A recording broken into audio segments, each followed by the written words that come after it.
everyone. Welcome to another session of Exploration Tech.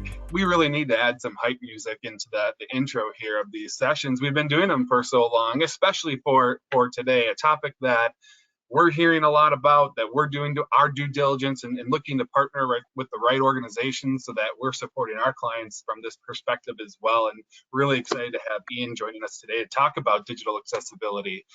Before we jump into it, as always, my name is Jared Hackbart. I'm the Director of Sales and Marketing here at Brilliance. I've been with Brilliance for coming up on 6 years, and really excited to actually, we've been in Exploration Tech now, Lori, for coming up on 2 years pretty quickly here, which is pretty incredible. So I'll keep my intro short and pass it to Lori and let her introduce herself. Hello, yes, I'm Lori McDonald. I started Brilliance in 1998. My background is in computer electrical engineering, and what most people remember about me is that I worked at NASA Johnson Space Center as a flight controller for the Space Shuttle program. I ended up with a job at NASA through an internship at Purdue. I ended up meeting my husband at NASA. He also worked as a flight controller for the Space Shuttle program. He ended up eventually going to work for Rockwell Automation, and through a job promotion, we ended up in Milwaukee, Wisconsin, where Rockwell's headquarters are. And that was in 1998, and I was trying to figure out what could be as cool as space. And so I decided to start a web development company. That seemed like a neat place to be. And what we discovered after a few years in business was that we were kind of uniquely equipped to work with manufacturers and distributors, helping them to implement online ordering and e-commerce. My husband managed the largest data warehouse in Rockwell Automation, and that just seemed to be a really good niche for us. And so that's where we focused. We've grown. My husband left his job at Rockwell 10 years ago, and now he leads our development team. And along the way, we've really focused on how it is that we support clients in building a foundation that they can continually be innovating on top of, and ensuring that we're partners and advisors to them and the things they need to be considering as a part of their digital growth stories, which is why I'm really excited about the conversation that we're having today around accessibility. And Ian, I've so enjoyed getting to know you and your expertise around this topic, and I'd love to just let you introduce yourself. Well, thank you very much, Lori and Jared, for having me. I'm very excited to be here. It's great to talk about this topic. Just a little bit about myself. I'm the CMO at Essential Accessibility. And Essential Accessibility, we've been around since 2008, so over 13 years, helping organizations achieve, digital accessibility across all of their digital properties, all their digital assets. It's a complex space. I know we're going to talk quite a lot about it, but we pride ourselves in being able to help customers through every phase of the journey and make sure that it's easy to understand and easy to figure out what the next steps are for them. For my own background, my background is in content management and digital experiences, 7.5 years at Sitecore, over 2 years at Crown Peak, really helping organizations find ways to reach out to their audiences and connect with them. And the opportunity to come to Essential Accessibility was very exciting for me because I was able to take that passion about connecting with audiences and really communicating your brand values and finding a way to access your customers, and then make sure that it works for everybody. And that's what digital accessibility is all about. You're spending a lot of time and energy creating these experiences, creating these touch points. Do they work for everyone? That's the question, and that's what we help organizations achieve. Awesome. Looking forward to jumping into this. So I also just learned that Ian is a fellow foodie, and while I would love to spend an hour talking about our passion in the food space, let's cover some housekeeping items and then dive into the topic at hand. If you have any questions during our conversation today, feel free to punch them in the chat box, and we'll do our best to address those throughout the presentation. I'd also invite you all to go and connect with Essential Accessibility and Brilliance on LinkedIn, as well as with Lori, myself, and Ian. You can find us all on LinkedIn as well. All right, so let's jump into it.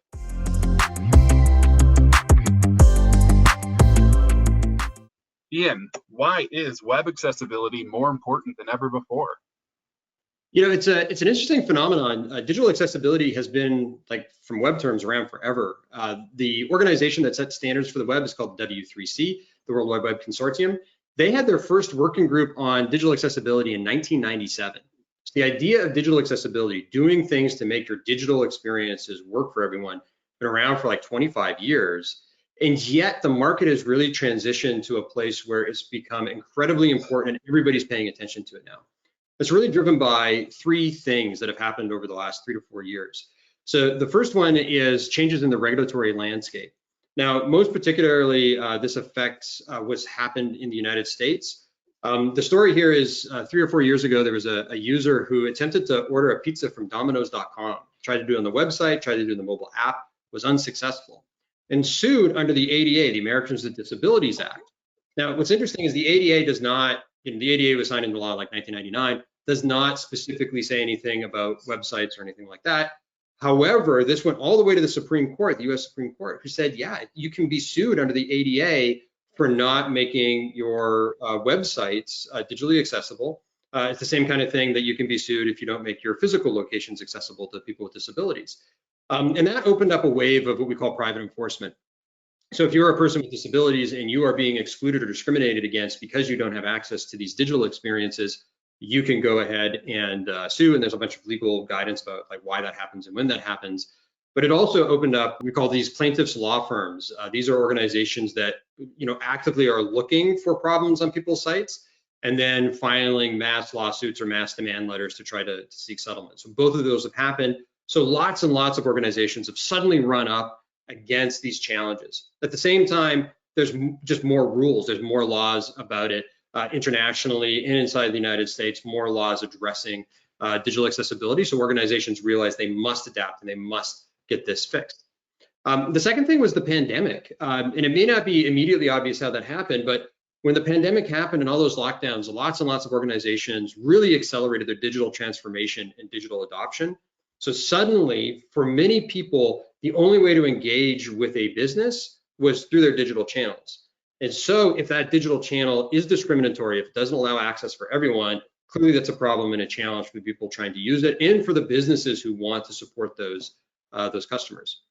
At the same time, or in the same time period, not directly associated with the pandemic, but I think we're all aware over the last 2 to 3 years, a real rise in awareness around diversity, equity, and inclusion principles. And that has also helped raise awareness around things like digital accessibility, along with other DEI conversations. And finally, the question of competitive landscape. The best brands are getting very, very serious about their DEI, ESG, and digital accessibility. They do this for competitive reasons. There's an audience out there, up to 20% of people self-identify as having some kind of disability. Are you maximizing your audience? They know that this impacts for brands. People really pay attention, and if they repeatedly see a brand being sued around digital accessibility, that's going to impact how they perceive it.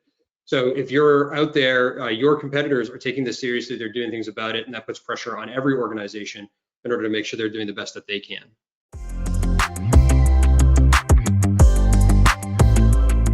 We actually did have a question come in from the audience earlier that I would like to address at this point in regards to what laws are being considered in Europe, United States, and elsewhere that punish poor accessibility of a commercial website. Can you address that, Ian? Absolutely. So in the United States, the ADA is the primary thing. There is open questions about like the interpretation because the ADA doesn't speak about it directly. It's a lot of times being resolved in case law. So one of the things we'll talk about today is like in addition to the technical expertise, you need somebody who can help support the legal understanding. What's the current state of case law? How does this all operate inside of it? Everybody is waiting for new Department of Justice sort of standards or perspective on digital accessibility. That'll certainly help. But there are just laws being passed internationally around the world. In Europe specifically, that's where the question was. There's a directive called the EN 301-549 directive. It's a very catchy name. And this has standards for digital accessibility, basically saying everybody should adopt. The standard is called WCAG, Web Content Accessibility Guidelines, WCAG 2.0 AA for any of the interactions. In Canada, there's the AODA, a new law that says if you have more than 50 employees, all of your touch points have to be digitally accessible. In the United States, New York human rights legislation, the UNO Act out of California. There's just more and more. And just like we saw with privacy, there's a lot of conversations about privacy, and then all of a sudden there was things like GDPR, and then there were things like the California Consumer Protection Act, and just more and more regulation. So despite anything that's happening right now, we should expect increased regulation, increased standards, increased enforcement as we go forward, saying that you must make your digital experiences fully accessible. Yeah, I think to your point, when we look at what happened with privacy and then GDPR, it just seems like there's a number of different regulations that are occurring around the world, and organizations need to be getting ready for this.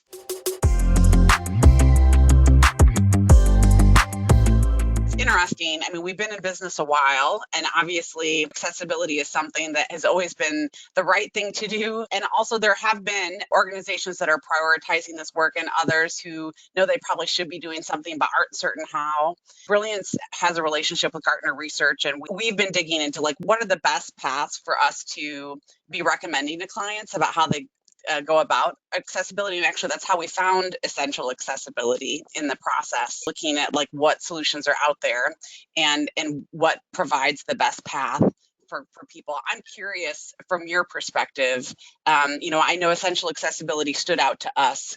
How would you say essential accessibility differentiates from other solutions out there? And maybe in that, talk to us about the different approaches that exist to addressing accessibility. Yeah, absolutely. So it's a very unusual market. So as I mentioned, I came from like the content management environment and digital experiences. And if somebody's buying a content management system, it's like their sixth one or their seventh one. People know what they're buying. They know what they're looking for. They know who's supposed to buy it. What features are they asking for? So digital accessibility is unusual. As I said, it's been around for like 25 years. But most people have not engaged like a digital accessibility solution vendor. So it's a little unclear what they're supposed to be looking for, how do they evaluate vendors, who they should be talking to, even who should be buying it inside their organization. So generally, when we look across the market, there's broadly two major categories of competitors in this space or vendors in this space.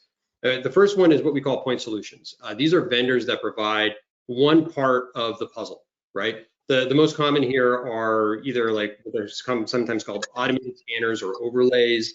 These are tools that look at the code and they tell you, hey, this code isn't coded correctly. And that's fine. I mean, they do the things they claim to do about the scanning. The challenge there is if you look at the WCAG standards, again, the Web Content Accessibility Guidelines that say how do you make an experience accessible, if you look at those standards, they have a series of success criteria. You read that success criteria, you look at how you evaluate them, only about 30% of those can be evaluated in an automated fashion. And so if you're using one of these point solutions, you can only identify a small portion of the overall universe of potential problems. And then specifically, I'd say with overlays, they'll say something like, hey, we automatically fix these issues. But again, it's automated. They can only fix a subset of those. You're really sort of leaving yourself more exposed. So with the point solutions, you're not fully addressing the problem. You're addressing a subset of the problem, which is usually insufficient. On the other side of it, you have a group of organizations that we think of like as full service providers that give you everything that you need across the entire lifespan. And we can talk about all those different touch points that go into this. Essentially what you're looking for is, hey, I need help in that coding issue, right? That code problem. But if you think about the code, it's not the code itself that is accessible or inaccessible. It's how does a human being experience that code? Once that's on my web page, once that's in my phone, how do I interact with it as a person with disabilities? How do I interact with it as somebody using assistive technologies like a screen reader perhaps, or other tools if I have like motor control issues that are helping me like point and click? How does this all work for me? That's when you really determine whether or not something is accessible. So you can think about it, yeah, it's a code problem, but more fundamentally, it's a human challenge. And if you think about those human challenges, it goes beyond just, hey, we have to have humans evaluate this. We call this manual evaluation. You have to have humans evaluate it, absolutely. But you also need to help the people inside of your organization. How do they start building things from the beginning with accessibility in mind? How do they look at design to make sure that they're thinking of an experience that's going to work for everybody? Accessibility is really about, it's kind of like UX design. How do I make this thing useful and workable, but how do I make it useful and workable for everybody in my audience? And beyond that human question of like training and enablement and manual evaluation, we talk again about that legal question. How do I evaluate the technical issues in the context of the legal landscape and the regulatory landscape I'm executing in?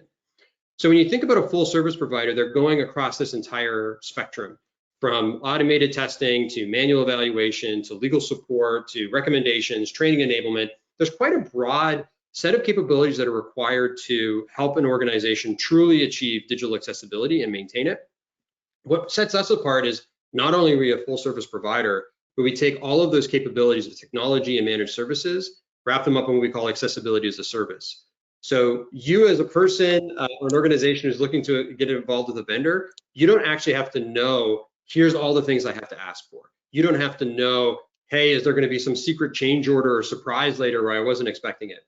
Because we're able to package all these services up in like a SaaS-like model, you have the confidence that you have everything in the package. You don't have to worry about surprises later on, and we're able to work with your organization, no matter what your maturity is, to take you from wherever you are now to eventually creating digital experiences that are accessible by default and really maximizing your speed to achieve that. Yeah, and I think that's what got me really excited when I met the Essential Accessibility team, was the idea that often I think accessibility seems like something that you can only afford to do if you're a huge enterprise. And yet, obviously, all of us now, as we've been talking about with what's happening in the world, need to be taking it seriously. And I just feel like Essential Accessibility, the approach that you've taken with it, really makes it something that is approachable for organizations. Yeah. Yeah, thank you. Absolutely. Our goal is like, how do we help organizations that take this seriously, give them the help they need, and scale up from smaller organizations through enterprise? Absolutely.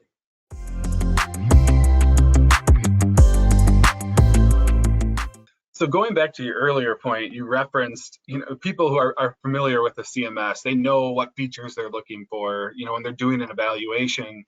For someone who's now walking into this space or looking to take a step and evaluate an accessibility vendor, what are the questions that they should be asking when they're looking to identify that fit? So one of the most important things is, are people going to be evaluating the accessibility, and what does that cadence look like? You really want to make sure that that human side of the equation is being evaluated and understood. You may even want to dig into that just a little bit. So if I can break that up a little bit. If you think about that person who kicked off the Domino's lawsuit, and I wasn't able to order the pizza. You have these experiences on your site. And it's really important that you think about like the user flow. Like, okay, somebody's trying to order the pizza. Well, can they see the pizzas? Can they pick one? Can they put the toppings on it? Can they say, yes, I'm happy with it? Can they go to their cart? Can they then buy it? You can think of like, there's many steps.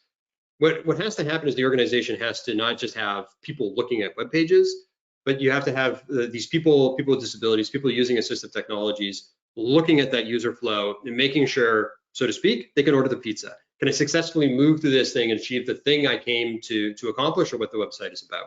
So that's your first question. Is this happening? Do you do this? What's the cadence? How does it work? You want to make sure that's a part of it. Otherwise, you don't really know about the status of your accessibility, and you're waiting for people with disabilities to find out for you, but you're in a really uncomfortable position when you don't know whether you've been successful or not. The second thing is, you want to know, how does it integrate with the experience creation process you already have? So you may be working with a partner like Brilliance. You may have your own internal teams, maybe a combination. You may have designers and developers, all sorts of different things. How is this going to work with them? Is this a completely different workflow? It's a different work stream and a different set of tooling? Or is it going to come in and accommodate the way we already work, the way we already think? For example, for design reviews, are you going to be able to come in and do a design review with our graphic designers or our digital designers early in the process? Our developers, they live in Jira. Are these issues that you find, are they going to show up in Jira? All these kind of questions about workflow. How is it going to be easy for us to adapt to and integrate into our existing solutions? And I point that out because, like, even today, some of our competitors, they find like, here's your 1,000 issues, here's an Excel document filled with them, good luck, right? You really want to make sure you've got somebody who's working with the way that your team wants to work. And then, as we mentioned, legal guidance. What is your support for legal recommendations? Of course, we're not going to be your lawyers, but we have legal experts, people who've written the book, literal book on ADA guidance for digital accessibility, former DOJ officials. We're going to be able to look at these demand letters, look at this litigation, and tell you, yeah, this is real or it's not real. How serious is the problem? How should you respond to it? What are the things that you need to do? You definitely want to do that. And after you take a look at all these capabilities you're asking about, ask them, is this all included in the quote? Some of the full partners, they have a model where, they're trying to sell a bench, they're trying to sell expertise, and they're going to like surprise you with a change order here, or like very tightly and specifically defined scopes that limit exactly what you're working on. So you want to make sure that you've got all that coverage in there. Talk to a couple. Don't get super scared. Some people in this space are extraordinarily expensive. Don't be like scared off. Talk to a couple people. Find out what's going on, and make sure that you're talking to an organization that both can support you entirely and is going to be easy to buy and work with in the future.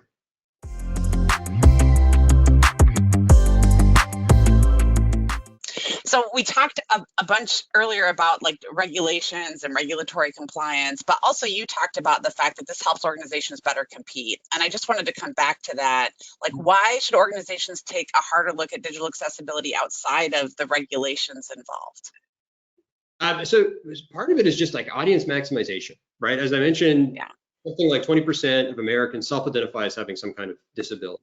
So you're putting a ton of energy and money and time into creating these experiences. We all want these experiences to reach the widest audience possible. You don't want to just like artificially cut out a whole group of potential people just because you, like, honestly, just didn't really pay enough attention at the beginning of the process to make sure that they were included. So that's one thing, just audience maximization. Am I reaching everybody that I thought I could reach when I originally went out to do this? And that audience maximization as a sideline is not just about, the commercial side of it. It's also about hiring. I was recently at a conference, the M-Enabling conference, around topics like this. And there's the CEO of Verizon. He was basically saying, we see this as a competitive advantage because when we were looking for talent, for example, we know that our competitors are not good at reaching into this pool of people as potential employees, and we're better at it. We do a better job. We know that our competitors can't reach consumers the way we can. We see it as an advantage. So there's a real just competitive spirit there with audience maximization. But as I also alluded to, there's questions about brand protection and brand performance, right? The more people hear about your name in these negative lights, it does impact how they perceive you. Are you taking these issues seriously? And consumers' expectations, even in a B2B scenario, continue to increase their expectations around things like privacy, diversity, equity, and inclusion, and so on. So there's a brand protection and a brand enablement element that goes along with it. And then lastly, we find organizations that adopt these things, like people have historically thought of accessibility as like a subset of usability. Oh, I'm going to do my usability. I'm going to create a great UX. Oh, and then maybe I'll make sure it's accessible. We think about it the other way around. We think of usability as a part of accessibility. Accessibility is usability for everyone. And so if you use these principles and you develop your experiences thinking about these issues, you will have inadvertently created better usability for everyone, whether or not they have disabilities. Yeah. A quick example is you get fancy designers, they make these great looking designs, and then I'm not, I'm older, but I'm not that old, right? And I got my bifocals and everything like that.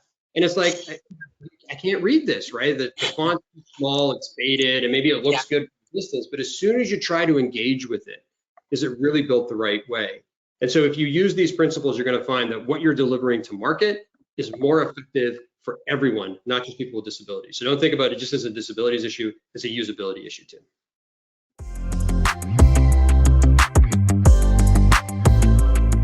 I'd like to go back to earlier in our conversation, we were talking about how essential accessibility differentiates with your competitive space.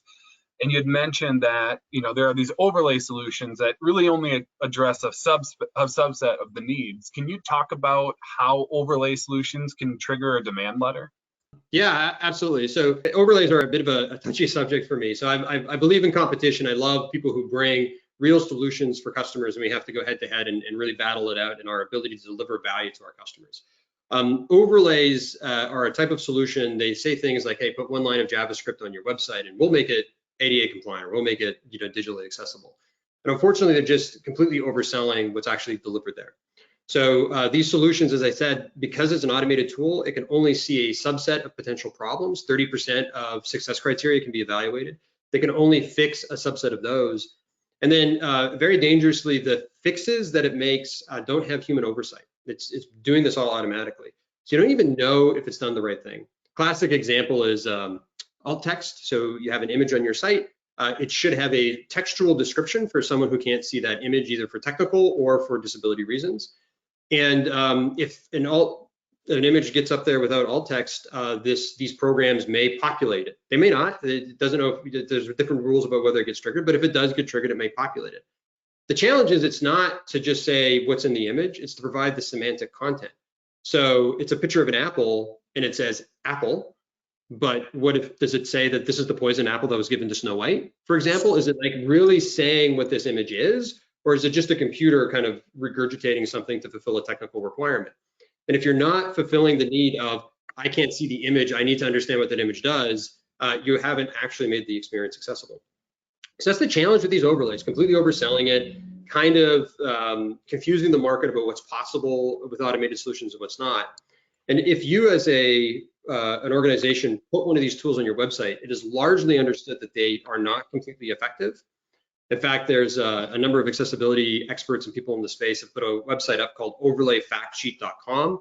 And if you go there, they give the entire technical details, their breakdown about it. Over 600 people have signed it, basically saying you should take these off your website. They're actively harmful. But in any case, if you put it up there, the challenge is plaintiffs' law firms have now identified this as a great way to identify people who, A, knew that there was a problem with accessibility on their site, and then B, selected an option that doesn't solve the problem. So they know there's going to be issues on that site. And so now we're seeing people actively being targeted because they've put an overlay solution on their website, not just in demand letters, but also lawsuits. You can go see the lawsuits where people have filed and said, yeah, this overlay technology A, B, or C was there, and then it didn't fix the problem. So it's just, you're sending up a signal that you knew there was a problem and you didn't choose to do a complete solution for it, which is dangerous in a lawsuit scenario. Yeah, well, and why I really value the conversation with you, because obviously organizations need to know this information so they can make, you know, more well-educated choices in the process.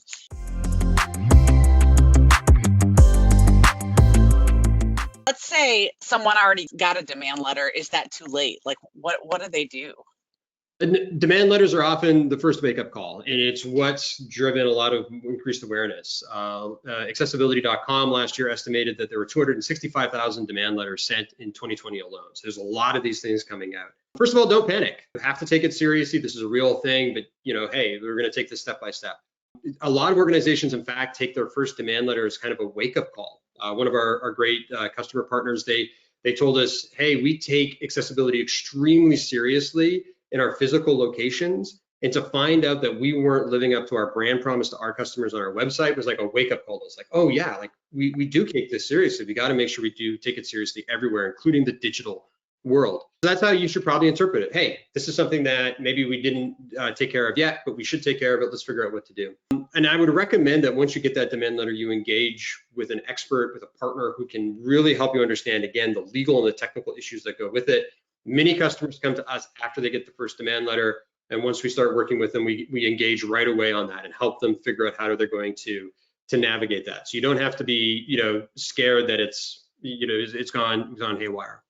And then once you've decided, hey, I'm going to take this seriously, right? So there's two options, right? You can be like, it's a demand letter, we'll deal with it, whatever. You do nothing. There's one option that says, hey, I'm going to go do a Band-Aid type solution to try to hopefully not getting demand letters. That doesn't work, by the way.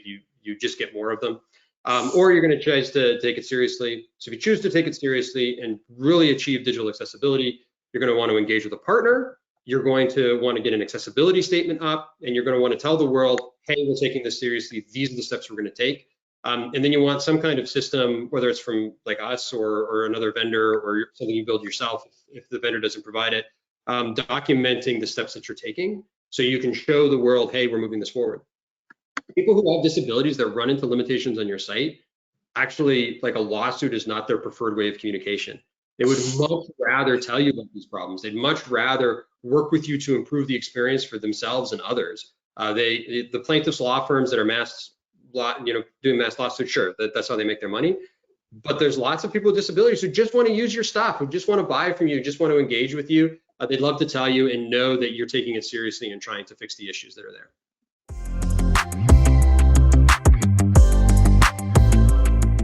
So I would love to spend more time diving into your background, working in digital experience for so many years. But what I'm really interested in hearing about specific to this topic is I feel like we hear from clients and from prospects that there's concern over by implementing accessibility, it's going to limit or damage in some sense the types of experiences that they want to create as marketers. Yeah. Do companies need to be worried about that, or are they going to lose out in some way? Absolutely not. You can make beautiful, exciting, gorgeous, engaging digital experiences that are completely accessible. Absolutely. I mean, that's the punchline. I don't like. I'll go into the details. That's what you need. Absolutely. Right. It's just like the usability conversation we had before, right? You want to build these things in a way they're going to work, and they're going to work for everybody. That doesn't mean that they're not beautiful and they don't have lots of colors and they don't have images and they don't have all the things that you love about creating a great digital experience. It just means that you make sure that they work for everybody as you're going through it. So, obvious examples is, as I mentioned before, if the fonts are too small and the color contrast between the foreground and the background is not good enough, it can be hard for people to read, and not people that you would think of as people with disabilities. It's just like anybody can be struggling, Right. Particularly as we get older. You can think about, just like on our phones, we worry about the click target. Like, is it big enough for me to click on it?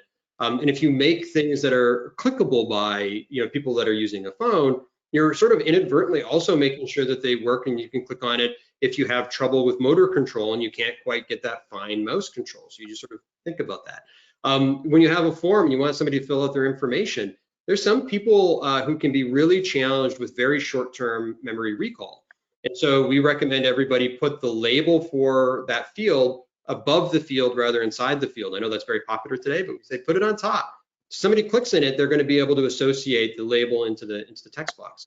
They're just these sort of simple things that don't affect the beauty of the experience or the engagement of the experience, but make sure that it works for a broader set of audiences.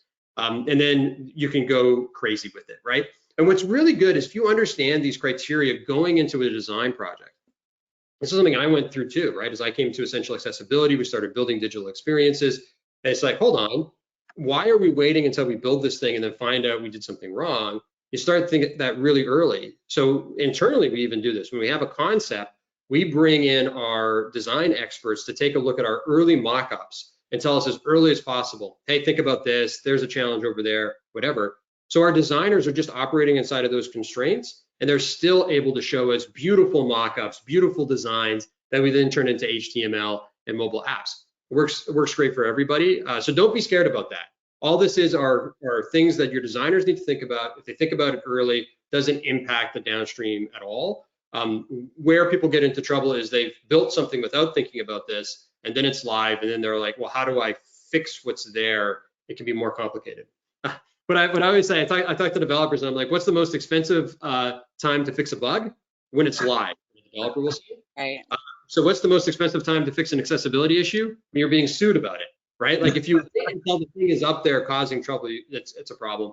If you pull that all the way back and you say, hey, designers, here's the constraints we want you to consider. Not even the constraints, that's a designer term, right? But here's the usability issues that you should be aware of and thinking about as you design. They're going to make it gorgeous. They're going to make it wonderful, and everybody will be able to use it.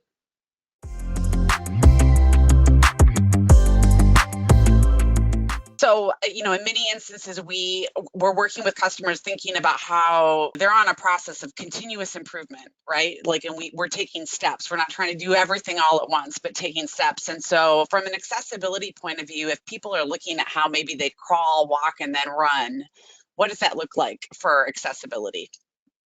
Yeah, so very first thing is figure out where you really are, right? So you get that evaluation, the automated evaluation, the manual evaluation. You kind of want to understand your ground spokes, but you don't really try to boil the ocean.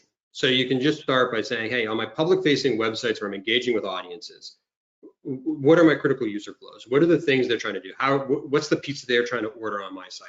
Really sort of figure that out. We call that a critical user flow. You get that defined. You start really focusing there. What are the issues of high severity that may be impacting and may be barriers for people to execute this, so that you can make sure that you're dealing with those first. And as you get through that process, you really want to make sure you're looking at that core user flow end to end. Any failure in a single step of that core user flow kind of makes the whole user flow inaccessible. I read a lawsuit recently. One of the fun things you do in the accessibility space, you read lawsuits. So read one of these lawsuits recently where on the mobile device, the shopping cart button didn't have any text, just reduced down to the icon. And then it didn't have alt text when they engaged with it. So if somebody was using a screen reader, would never even be able to click on the shopping cart. So they were able to order all sorts of stuff, put tons of stuff in the shopping cart, but they weren't able to access the shopping cart. Now the entire shopping experience has a problem, obviously, and people can't buy from you. It's crazy. Don't do that. So those are the kind of issues that can happen. So you just look at that. That's where you start. And then once you kind of get those things locked down, you go through the other major areas of your site with critical issues. The example I always give is like, okay, if you have a color contrast issue in the footer of your website for your copyright notice, you're not going to really need to worry to start there. You're worried about the shopping experience. You're worried about, I've got, half of my content on my website is hidden behind accordions that people can't access if they're using certain technologies, things like that. You really kind of knock that down. And then once you get that to kind of like a baseline, you get your monitoring set up. So you have automated technology that's always looking and making sure you're not falling backwards as you go through this process. And you integrate this into your development process. So the very first issues you discover, you may be handling them one-off, right? As you're kind of like working with the vendors. You may be like, here's the 5 critical things we must fix now. Those might be one-off. But you really want this to be a normal part of your development cycle, part of how they evaluate the overall effectiveness of that digital experience. And then these issues flowing into, for example, Jira. If they use Jira for issue tracking, have them show up in Jira as things that are in a prioritized queue they can take in part as, just work as part of their regular sprint. And then once you kind of got into that muscle of like, hey, we're fixing the issues that are already out there, we're monitoring to make sure we're not introducing new ones, we're educating the developers on how to do this, you start moving it earlier and earlier in the life cycle. How do I move this not from, break fix cycle is where everybody starts, like how do I get out of break fix to making sure my developers are developing correctly in the first place, to how to make sure what I'm giving the developers was accessible before they even started coding, to how am I even thinking about conception and design. And that allows you move all the way through, improve your maturity, and then you'll find out eventually, you're not introducing new problems. Every experience you release is fully accessible right from the get-go. I should mention, I said you start off with just looking at your public website. You do eventually have to be concerned about like internal stuff, right? The employees in your company also need fully digitally accessible stuff, right? So you're going to want to be looking at your careers page, your investor relations page. You're going to be looking at the tools that you give your internal company customers. One of the things we do here at Essential Accessibility, beyond helping customers with their websites, we help software vendors who are selling to your customers to make sure what they're selling is actually digitally accessible as well.